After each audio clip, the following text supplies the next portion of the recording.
If a player were to warp back to town during the middle of a raid, the disease would come with them. Oh, I made a video about this. I've made an entire video about this.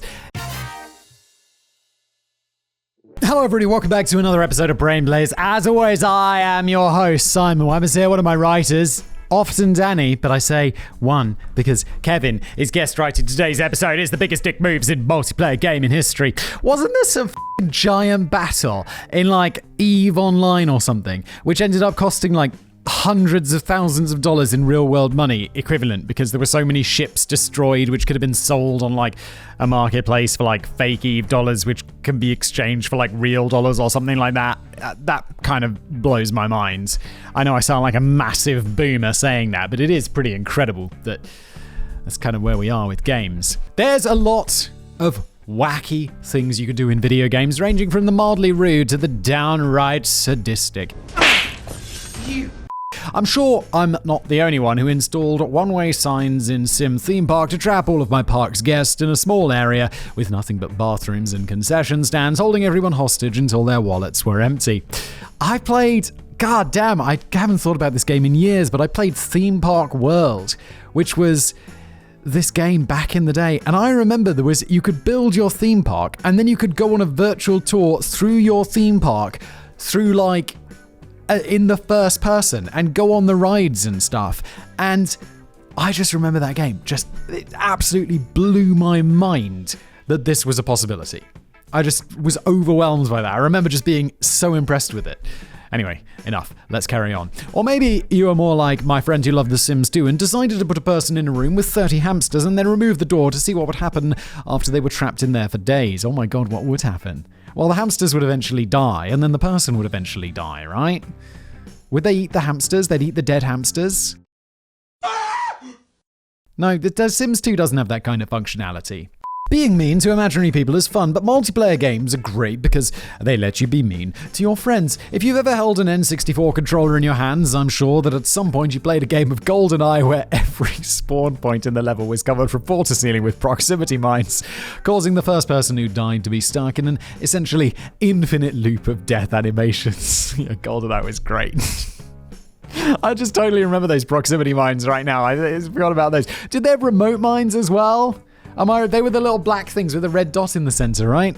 That's some high quality douchebaggery, but for the absolute top tier trolling, we need to take the fun beyond just your living room and dive into the world of massively multiplayer online games. Why just piss off your 3 closest friends when you could annoy thousands or even millions of people at the same time? Because it would blow you to bits! Alright, dude, it's just a game. Calm down. But I want to get points! Yeah, I reckon playing GoldenEye. We'd play like 4-player GoldenEye, and you'd be playing on a TV set that's square and like this big, and everyone would be like looking at their little corner, and you'd be like, "Don't look at my screen! Don't look at my screen! Don't look where I'm hiding!"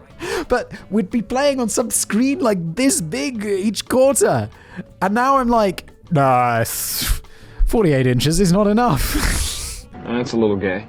Hold on.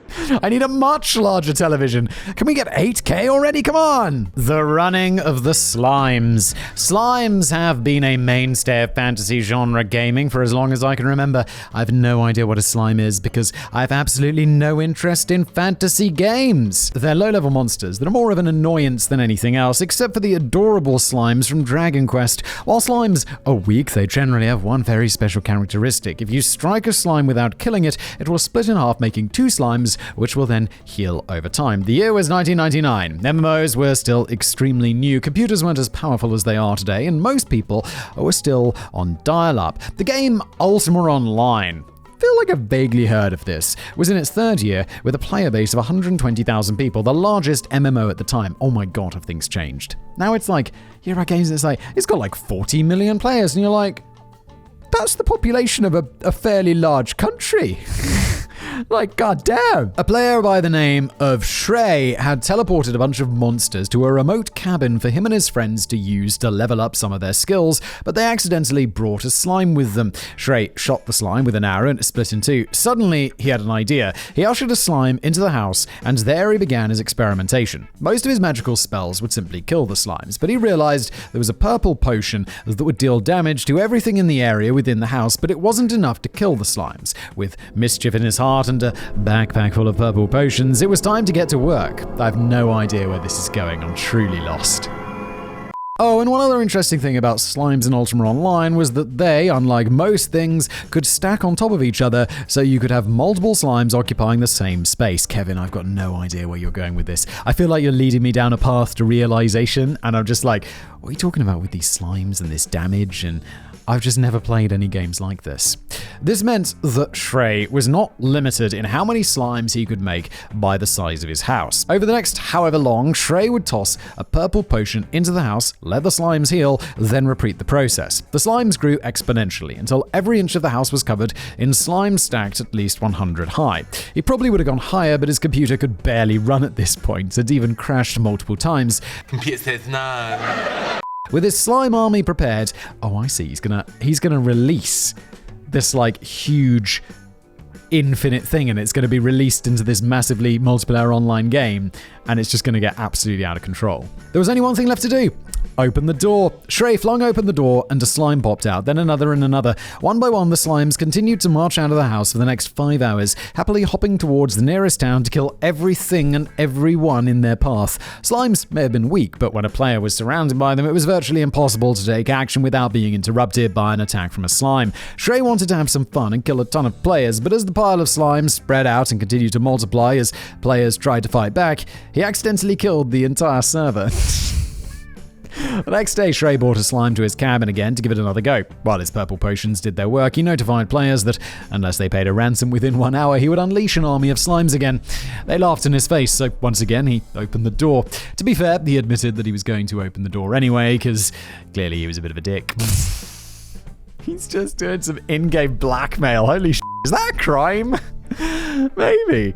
In case that wasn't clear enough yet, he also made fewer slimes this time because he wanted to make sure the game saved all of the players' deaths rather than just crashing the server.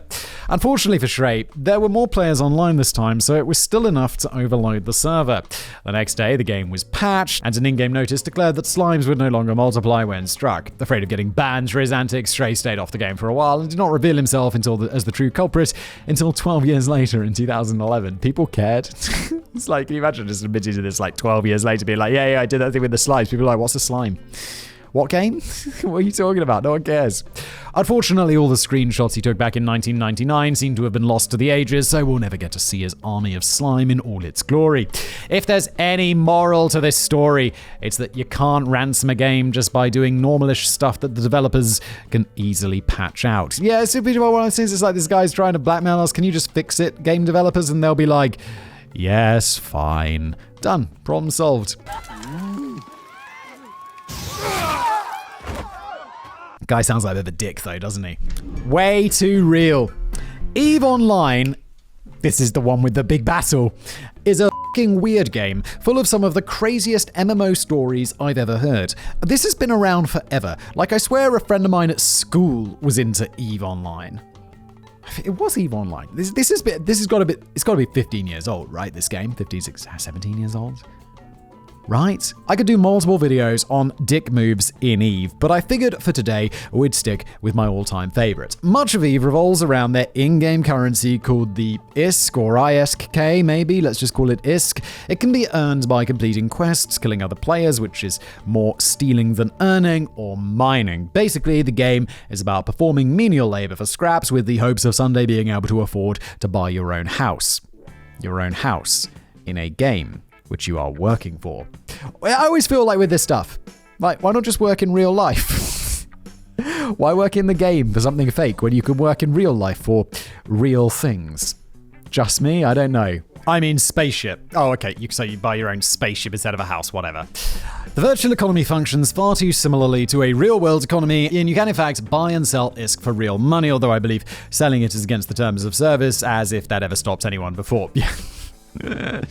EVE's economy is one of the big draws of the game because the developers didn't really create one. They basically said, here's an intergalactic world, you guys figure out the rest. People founded companies, worked jobs, traded in goods, and explored the 7,800 solar systems the game had to offer. And basically, nothing in the game is regulated. So there's loads of crime. People will pay real-world money to have the virtual characters assassinated, with hits sometimes taking a year or longer, as the hitman may have to get a job at the target's company and work their way up the ranks to get access to the intended target. This is elaborate. I kind of love this. With the virtual world acting far too much like the actual world, user Callie had a rather brilliant idea to make loads of money in the laziest way possible. He founded the game's first bank, Eve Intergalactic Bank, in 2006. The virtual bank worked just like a real bank, complete with business loans for other corporations, personal loans for new players looking to buy tools for mining, and a fleet of employees. This is amazing. I kind of love the fact that someone created this online world and was just like, you guys figure it out. And there's the flexibility in the game to make this happen. I'm very impressed. For a while, things were going great. The bank was doing what banks do, and everyone was happy. What people failed to remember was that the game had virtually no rules or laws. Yeah, this person could just be like, I'm taking all the money.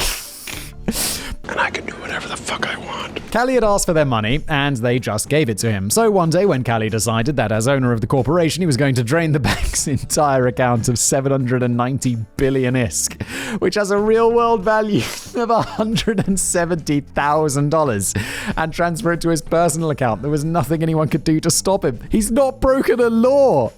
That's insane. Isn't it fraud? Isn't that real-world fraud? But it's in a video game. But it's with real money. But it's not real money because that's against the terms of service.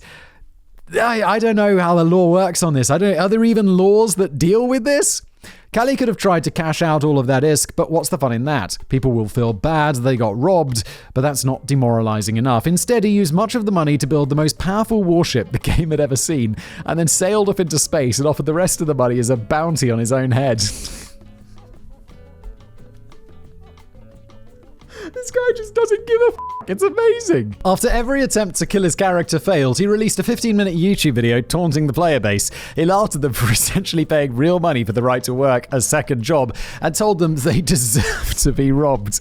Nothing he did had violated the rules of the game since he didn't try to sell the ISK for cash, so no one had any recourse. Yeah, I feel like if you did try to sell that, you'd be not just violating the terms of the game, but I feel like that would be getting dangerously close to like real-world fraud somehow. Little was heard from Callie since then, but rumor has it he was later banned from the game for unrelated rules violations. Another rumor has it that he's allegedly on jail on charges of grievous bodily harm, but I could not find any sources to back up either of these rumors. Defenders of the Shard. There's a good chance you've never heard of Asheron's Call. It was the third most popular MMO in 2000 behind Ultima Online and EverQuest with over 200,000 subscribers. Again, there doesn't seem like so many in today's world. It was that year that the game developers decided they were going to run an epic year-long story arc. Each month would be a different part of the story so that players would have plenty of opportunity to fully explore and enjoy the narrative. Responding to feedback from previous events, they decided that this would be more interactive. Part of the story revolved around shattering a number of shards that would release some epic demon or whatever. In November, when only one shard remained, players were given the choice of either attacking or defending the shard. On most of the game servers, the shard was quickly destroyed. Most, but not all. As November's end drew closer, one shard still remained on the server Thistledown. How bizarre. I was just talking about the word thistle the other day, and I was like, that is such a pleasant. I was at a dinner, and there was a little decorative thing on the table made out of thistles, and I was just commenting what a nice word thistle is to say. Thistledown. Thistledown sounds like the name of a really nice house somewhere, like in the countryside. Thistledown House. Doesn't it? That sounds super nice. I'd like a house called Thistledown House. I'm afraid the true haunting of Thistle House has only just begun.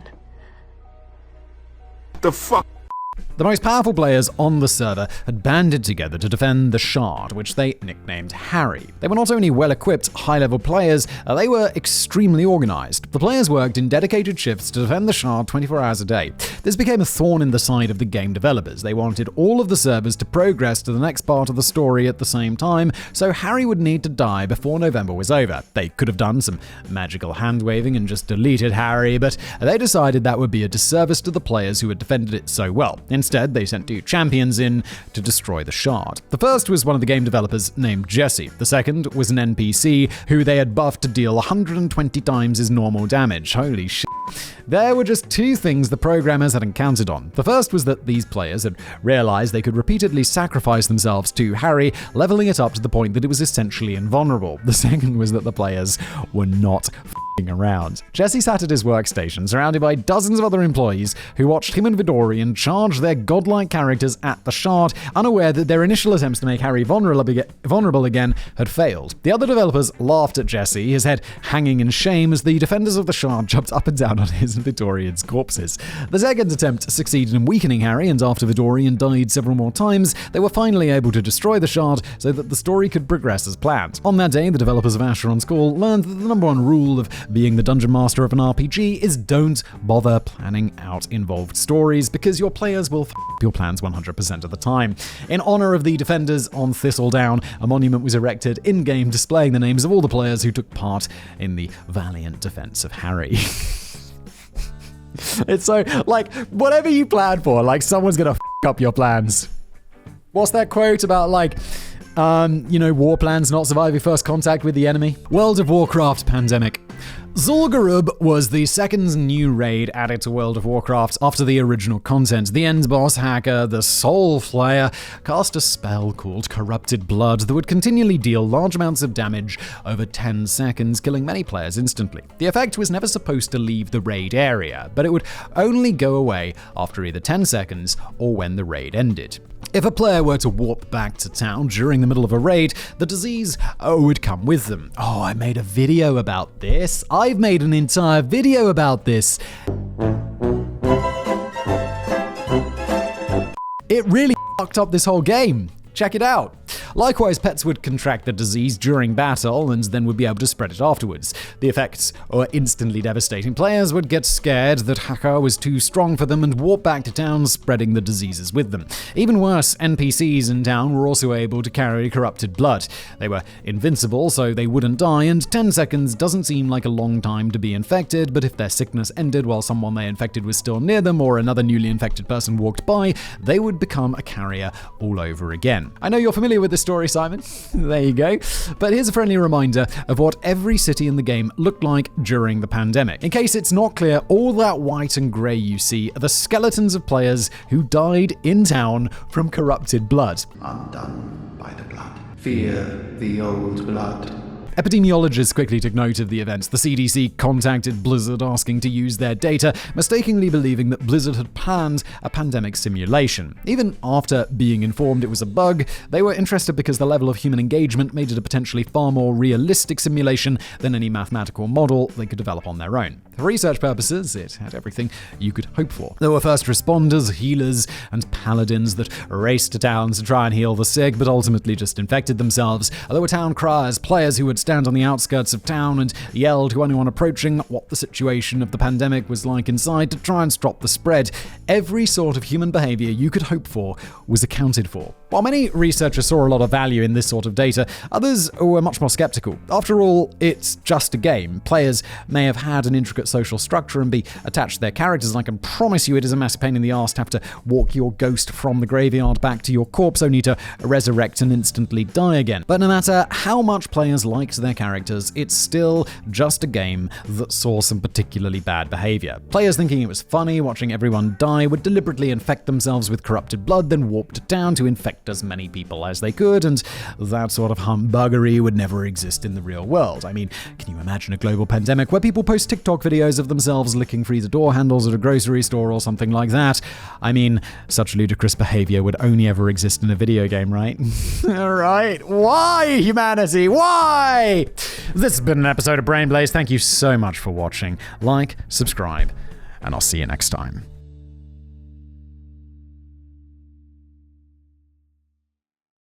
With mischief in his heart and a backpack full of purple potions, it was time to get to work. I have no idea where this is going. I'm truly lost.